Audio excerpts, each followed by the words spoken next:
पहले मैं आपका स्वागत करता हूँ कि आप मुझे यहाँ कवर करने आए।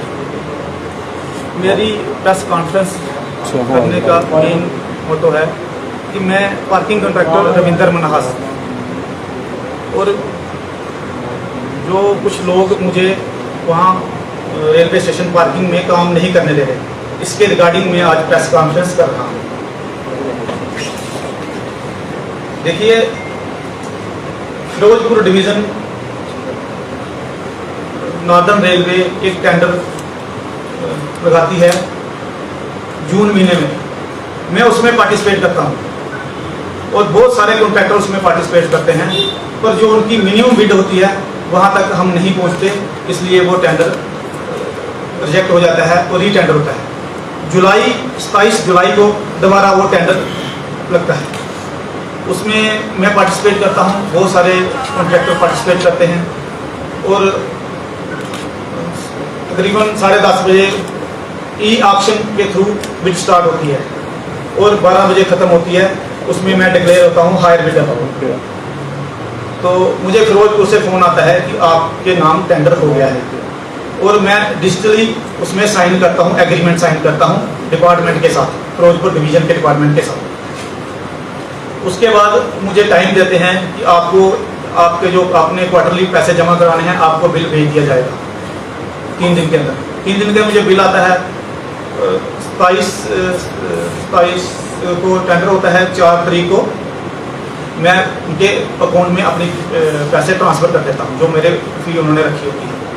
उसके बाद मैं जाता हूँ, उसके 4-5 दिन के बाद मैं रेलवे स्टेशन मास्टर के पास जाता हूँ कि मुझे यहाँ पे सेटअप लगाना है, मुझे एक बैरियर लगाना है, दूसरा मुझे यहाँ पे एक वो रूम बनाना है जहाँ पे मेरे एम्प्लॉइज रहेंगे।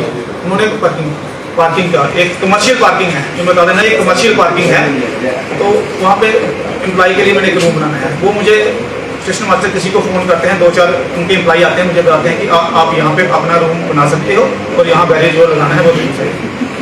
फिर 31 को होता क्या है कि मैं 31 को वहाँ पर जाता हूँ अपना बैरियर का सामान लेके, और वहाँ पे टैक्सी यूनियन वाले मेरे पे अटैक करते हैं।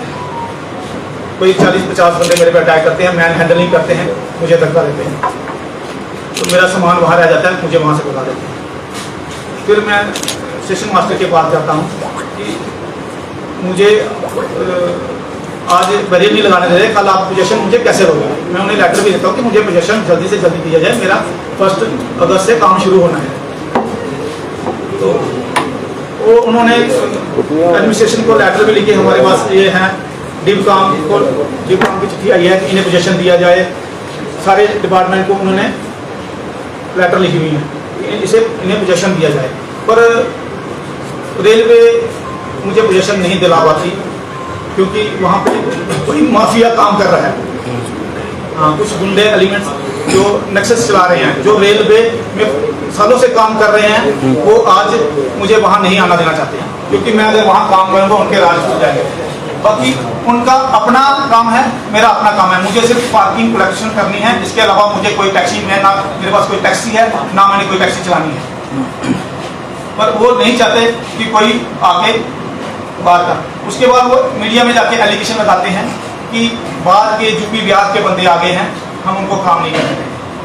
मैं जम्मू का रहने वाला हूँ, मेरी पैदाइश जम्मू की है। 47 से मेरे पेरेंट्स यहाँ पे आए थे और तब से हम जम्मू में रह रहे हैं। दूसरा वो एलिगेशन लगाते हैं कि गुंडे हैं। आज तक किसी भी थाने या किसी पुलिस पोस्ट में मेरे खिलाफ कोई FIR नहीं है।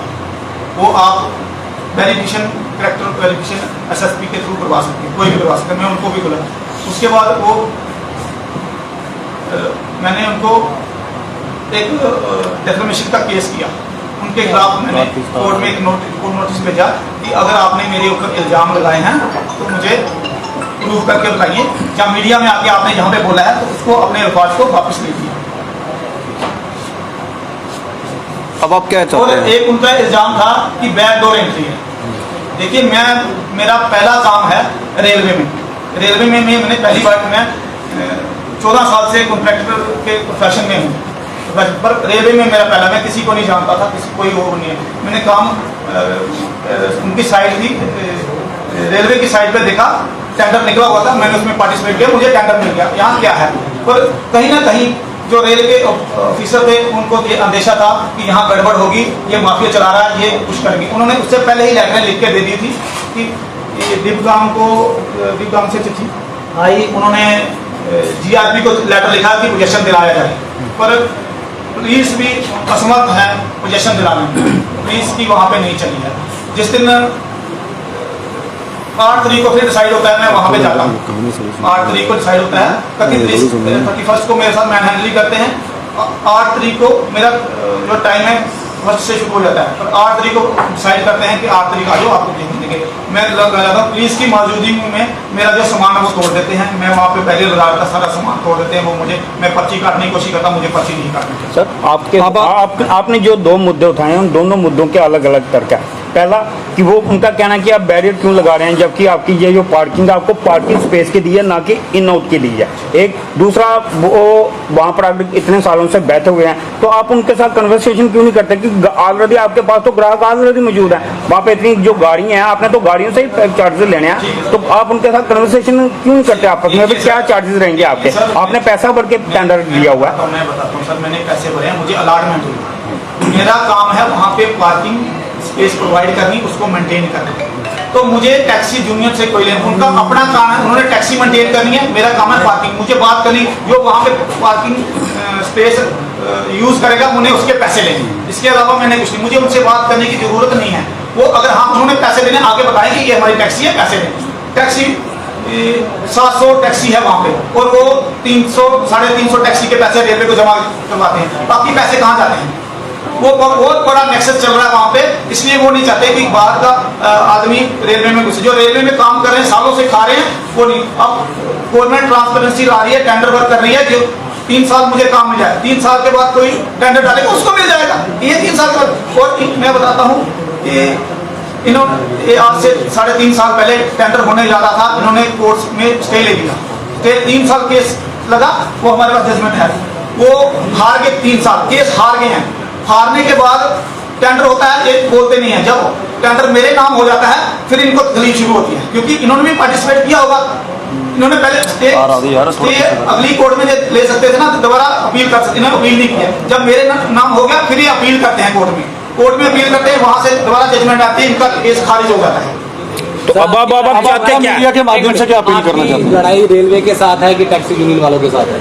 मेरी लड़ाई किसी के साथ नहीं है, रेलवे ने मुझे अलॉटमेंट की है, मेरे से पैसे लिए हैं, टैक्सी यूनियन से मेरा कोई लेना, सुनिए मेरे टैक्सी यूनियन से मेरा कोई लेना देना नहीं है, वो अपना काम करें, मुझे अपना काम करें। सर आपको नहीं लगता कि आपको टेंडर जो है रेलवे ने दिया, तो आपको उनको अप्रोच करनी चाहिए, ना कि टैक्सी वालों के साथ? मैं टैक्सी वालों को मैंने कुछ नहीं बोला, मैं अपना काम करने वहां पे गया था, मैंने टैक्सी वालों को नहीं, वो मुझे अप्रोच कर रहे हैं किसी से हमारे साथ पार्टनरशिप कर ले या हमसे पैसे ले ले, मैंने काम अलॉटमेंट हुई है, मैं किसी को अपने साथ पार्टनर नहीं रखता। देखिए एक तो बात तो है ना, अब आपने पैसे भर के टेंडर लिया, उस जगह कर लिया, वहां से आप कलेक्शन तभी कर पाएंगे जब वहां पे गाड़ियां आएंगी, रुकेंगी, आपको पैसा देगी। लेकिन ऑलरेडी वो टैक्सी ऑटो जो बसेस वाले हैं, वहां पे आपको ऑलरेडी 500,000 ग्राहक ऑलरेडी बैठा बताया मिल रहा है, तो आप उनसे बोले ना भाई आप मैंने जो टेंडर लिया मैंने इस रेट पे लिया, अगर आपने गाड़ी खड़ी करनी है तो आपको आप पहले से इतने चार्जेस ज्यादा देने पड़ेंगे।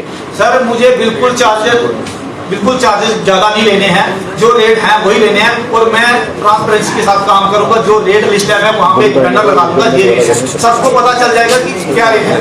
तो दूसरा उनके साथ बात, मुझे वहां पे पार्किंग में काम करना है, पार्किंग की कलेक्शन करनी है, जो आएगा वो पार्किंग देगा। और मैं एक चीज बता देना चाहता हूँ, ये मिसगाइड कर रहे हैं ड्राइवर भाइयों को कि आएंगे गुंडागर्दी की, अब आप क्या चाहते हैं मीडिया के माध्यम से? बड़े इल्जाम लगा रहे हैं, बड़े ज्यादा इल्जाम लगा रहे हैं।